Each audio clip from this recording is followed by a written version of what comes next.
Halo, selamat datang lagi di pembahasan mendalam kita. Hari ini kita mau coba kupas tuntas satu video dari Jay Shetty. Isinya tuh pelajaran hidup penting yang seringnya baru sadar pas udah agak telat, mungkin di usia 20-an gitu. Iya hal-hal yang nggak diajarin langsung di sekolah ya. Padahal penting banget buat kualitas hidup, hubungan, bahkan karir kita. Betul, banyak kan yang ngerasa bergulat sama stres, cemas, atau kayak kehilangan arah gitu. Nah, iya. Jadi wawasan dari video ini tuh coba nunjukin prinsip-prinsip yang mungkin kelewat, padahal sebenarnya ada di sekitar kita sehari-hari. Oke, jadi misi kita hari ini yaitu menggali intisarinya, biar Anda bisa dapat pemahaman yang lebih jelas dan mungkin jadi inspirasi juga. Kita mulai ya. Pelajaran pertama nih agak melawan intuisi kayaknya. Makin sedikit bicara, makin bermakna kata-kata Anda. Awalnya aneh ya, kita sering mikir orang yang paling banyak ngomong itu yang paling powerful gitu. Iya kan? Tapi video ini bilang sebaliknya, ternyata banyak ngomong itu seringnya karena pengen disukai atau kelihatan ngontrol. Padahal hasilnya malah bisa jadi omongan kita kurang nempel. Kekuatan itu justru ada di keheningan, kemampuan buat bener-bener dengerin. Oh, mendengarkan ya kuncinya? Iya, pas Anda ngerespon setelah bener-bener nyimak, orang tuh ngerasa dihargai. Dan ini menarik, ada studi Harvard bilang orang cuma ingat sekitar 17-25% aja dari obrolan. Wah, sedikit banget ya. Iya kan? Jadi kalau kebanyakan kata malah numpuk, intinya tenggelam. Kayak cerita Zen itu loh, soal rahasia kebijaksanaan, jawabannya cuma dengar kan? Masuk akal banget. Jadi bukan cuma diam tapi aktif mendengar gitu ya? Betul. Dan ini bisa bantu ngurangin kecemasan sosial juga katanya. Oke, tips praktisnya berarti mungkin sebelum ngomong, pikirin dulu inti pesannya apa sih? Sampaikan ringkas aja. Nah, itu dia. Terus mungkin hindari juga mulai interaksi pakai keluhan ya. Kayaknya langsung bikin suasana jadi negatif gitu. Setuju, kebiasaan mendengar ini juga nyambung ke beban internal yang kita bawa-bawa. Perlu ada keheningan di dalam juga. Benar.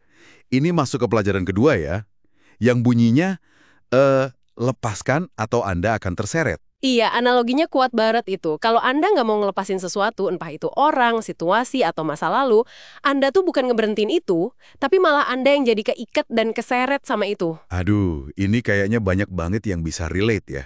Perasaan terseret itu. Pasti. Misalnya pas kita ngejar-ngejar orang yang jelas nggak tertarik, atau maksain bertahan di hubungan atau pertemanan yang udah nggak sehat. Rasanya tuh capek banget. Capek emosional ya. Dan ngelepasin itu emang sulit sih. Sering kita anggap kayak, aduh gagal nih. Iya, kayak ngaku kalah gitu. Padahal sumber ini nekenin, itu justru bisa jadi langkah pemberdayaan diri.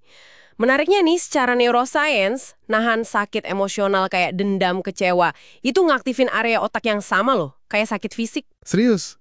Wah, baru tahu saya. Iya, makanya ada cerita Zen soal dua biksu itu kan, yang satu nolongin perempuan nyebrang sungai, tapi biksu satunya lagi yang mikirin itu terus berjam-jam kemudian.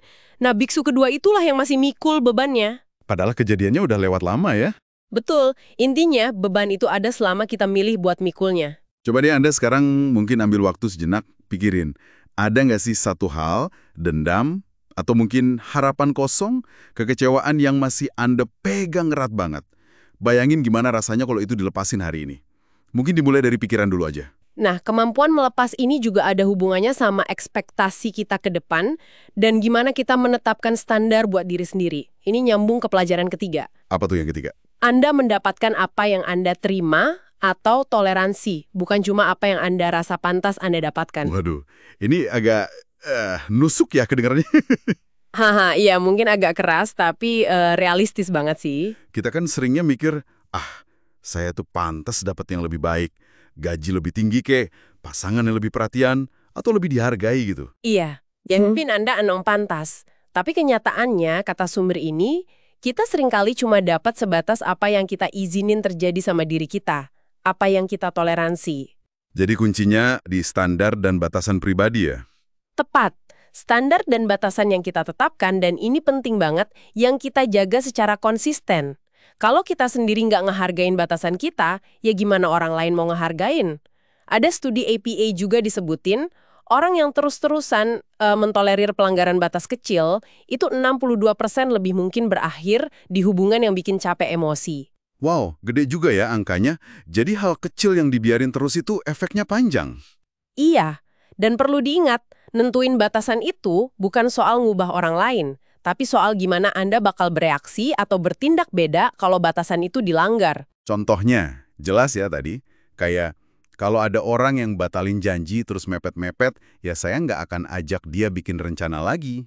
Fokusnya ke tindakan kita. Betul. Mungkin bisa dicoba nih, identifikasi satu area aja di mana Anda selama ini ragu buat negakin batasan.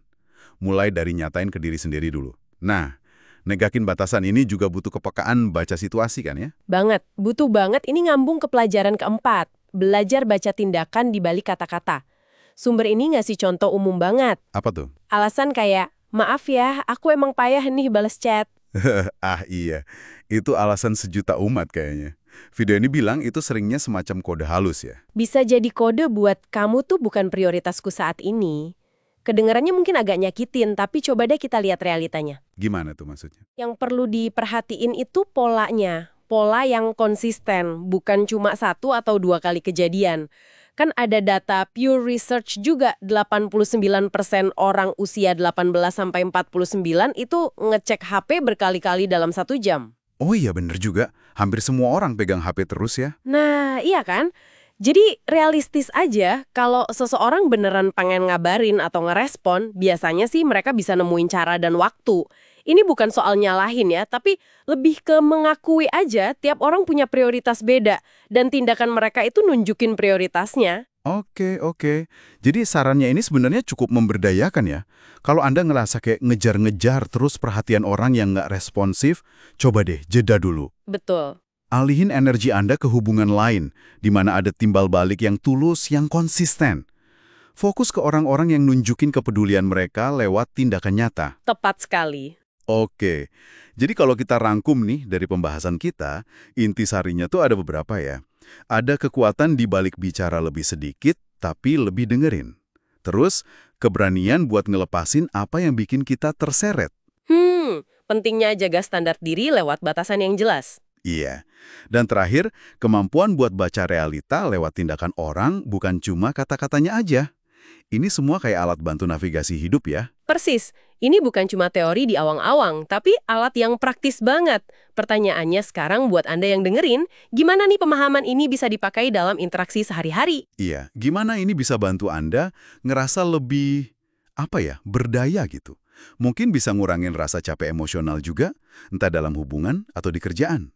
Nah, Dan mungkin sebagai pemikiran penutup buat Anda bawa pulang nih, setelah sadar pentingnya ngelepasin hal negatif dan nentuin batasan, gimana caranya Anda bisa secara proaktif nyiptain lebih banyak ruang-ruang waktu, energi, perhatian dalam hidup Anda? ruang untuk hal-hal dan orang-orang yang beneran dukung pertumbuhan Anda ya. Betul. Bukan cuma sekedar terus-terusan bereaksi sama apapun yang datang ke arah Anda. Oke deh, terima kasih banyak sudah menyimak pembahasan mendalam kita kali ini. Semoga ada manfaatnya ya buat Anda.